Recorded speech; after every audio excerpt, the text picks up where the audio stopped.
नमस्कार फ्रेंड्स। आज डिस्कस करते हैं पैनिक अटैक या पैनिक डिसऑर्डर में ट्रीटमेंट क्या देना चाहिए। तो मेरा नाम डॉक्टर कीर्ति अनुराग है। मैं एक सीनियर कंसल्टेंट साइकेट्रिस्ट हूँ, एक सेक्सुअल डिसऑर्डर स्पेशलिस्ट हूँ और साथ ही साथ एक डी एडिक्शन स्पेशलिस्ट हूँ।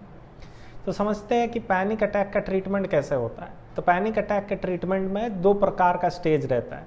पहले स्टेज में हम ये डिसाइड करते हैं कि कितना सीवियरिटी है और कितना लंबे समय तक मेडिसिन देना है, और उसके बाद एक्यूट मैनेजमेंट शुरू करते हैं। एक्यूट मतलब तुरंत चीज़ों को कैसे संभालना है। दूसरा स्टेज रहता है जहाँ पर कि हम मेंटेनेंस देते हैं।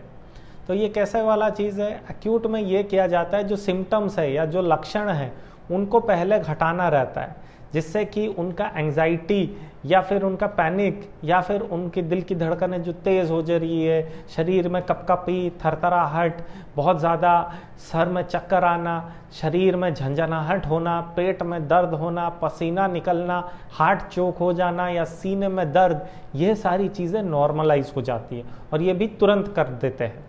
दूसरा चीज़ है, जब ये स्टेज पार हो जाता है, दूसरे स्टेज में हम मेंटेनेंस थेरेपी देते हैं, जिसमें कि हम देते हैं एसएसआरआई। एसएसआरआई करता क्या है और क्यों लेना चाहिए? एसएसआरआई जो ये सेरोटोनिन इम्बैलेंस होता है, जिसकी वजह से बार बार पैनिक अटैक्स आता है, उसको नॉर्मलाइज करता है। और सेरोटोनिन कंडक्शन आपका जो रिसेप्टर लेवल पर रहता है उसके एबनॉर्मलिटीज़ को नॉर्मलाइज करता है, जिससे पैनिक अटैक्स बार बार जिस इंटेंसिटी में होता है वो घट जाता है। तो ये प्रिवेंशन रहता है। तो दोनों चीज़ें ज़रूरी है। अब एक बार ट्रीटमेंट शुरू होता है तो कितने दिन के लिए ट्रीटमेंट चलना चाहिए? तो मेडिसिन एटलीस्ट 1 साल तक चलने चाहिए जब से पैनिक अटैक का प्रॉब्लम शुरू होता है।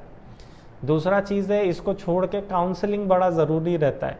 काउंसलिंग में वो आपको टेक्निक सिखाते हैं कि जब आप कहीं बाहर गए हो या कुछ कर रहे हो, वहाँ पर जब बेचैनी बढ़ जाती है अचानक से, कैसे अपने आप को कंट्रोल करना है।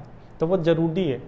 ये चीज़ क्यों ज़रूरी है? क्योंकि पैनिक अटैक के जो मरीज़ रहता है वो क्या होता है ना, एंटीसिपेटरी एंजाइटी से गुजरते हैं। उनको लगता है कि शायद ये फिर से आ जाएगा, तो वो हमेशा उस चीज़ को ढूंढते रहते हैं कि शायद कुछ और एंजाइटी जैसे लक्षण दिख रहे हैं, क्या मुझे हार्ट अटैक के साइंस या सिम्टम्स या लक्षण हो रहे हैं, और इस वजह से वो बाहर निकलना घर से बंद कर देते हैं। इसके चलते वो हॉस्पिटल के पास या आसपास घर लेते हैं, या फिर अगर बाहर निकलते हैं घर से या फिर कुछ काम के लिए बाहर जाते हैं तो साथ में किसी दोस्त या रिलेटिव को लेकर जाते हैं, क्योंकि अगर कुछ प्रॉब्लम होगा तो वो लोग उनकी सहायता करेंगे। तो वो अकेले जाना बिल्कुल पसंद ही नहीं करते और धीरे धीरे करके उनका सोशल लाइफ और प्रोफेशनल लाइफ बहुत प्रॉब्लम में आ जाता है। तो दोनों रूप से उनका एक्यूट मैनेजमेंट, मेंटेनेंस मैनेजमेंट और काउंसलिंग करना बहुत ज़रूरी है, ताकि वो आत्मनिर्भर बने और चीज़ों को कैसे अपने आप या एंटीसिपेटरी एंजाइटी को घटाए, दूसरे लोगों पर डिपेंडेंस अपना घटाए, हॉस्पिटल को बार बार जाना घटाए और खुद ही खुद चीज़ों का निवारण कर सके, वो चीज़ों को सीखे। तो ये बहुत ज़रूरी रहता है। Medicines bar bar please doctors को बिना परामर्श लिए हुए बंद ना कीजिए। बहुत सारे पैनिक अटैक के मरीज़ क्या होते हैं ना, जैसे ही देखते हैं थोड़े से सिम्टम में सुधार दिखते हैं, वह तुरंत ही उसे बंद कर देते हैं और सोचते हैं कि हम तो ठीक हो गए। फिर कुछ दिनों के बाद जब निकलता है वो आकर बोलते हैं कि सर मेडिसिन तो कुछ काम ही नहीं किया, ये बेकार मेडिसिन है। लेकिन उन लोगों ने कोर्स को सही से पूरा नहीं किया होता है, मेडिसिन सही डोज में रेगुलरली नहीं लिए रहते हैं, और ये सारी चीज़ें वो छुपाते हैं डॉक्टर से, जिसकी वजह से प्रॉब्लम और ज़्यादा बढ़ जाता है। तो ये भी मुश्किलात रहता है जो ज़रूरी रहता है। अब ये मेडिसिन सिर्फ एक स्पेशलिस्ट के परामर्श में ही लेना चाहिए, और इन मेडिसिन से ना ही आपके लिवर या हार्ट या किडनी पे कोई भी साइड इफ़ेक्ट नहीं रहता है, क्योंकि जितनी डोज में वो देते हैं वो आपके पर्सनल हाइट वेट को देखकर ही दिया जाता है। अब जब मेडिसिन ले रहे हो, लोगों को लगता है कि अचानक से सुधार आ जाना चाहिए। तो देखिए, अचानक से सुधार नहीं आएगा, इसे आने में भी समय लगता है। अगर दिन में 5 से 6 बार पैनिक अटैक आता है तो मेडिसिन लेने से वो 3 से 4 बार होता है, फिर 2 हफ्ते के बाद 2 से 3 बार होता है, फिर और 2 हफ्ते के बाद 1 से 2 बार होता है, फिर और 6 हफ्ते के बाद चीज़ें पूरा सेट हो जाता है। तो आपको ध्यान में रखना है कि धीरे धीरे आहिस्ते आहिस्ते घटेगा।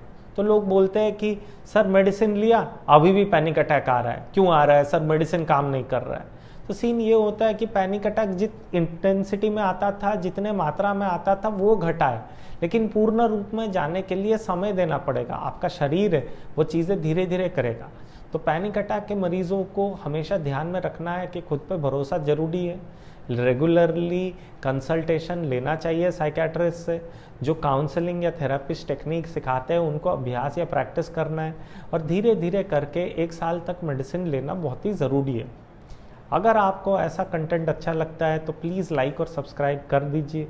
और अगर कुछ भी डाउट आता है पैनिक अटैक या पैनिक डिसऑर्डर को लेकर, प्लीज़ कमेंट सेक्शन में लिख दीजिए ताकि हम इसका निवारण कर सकें।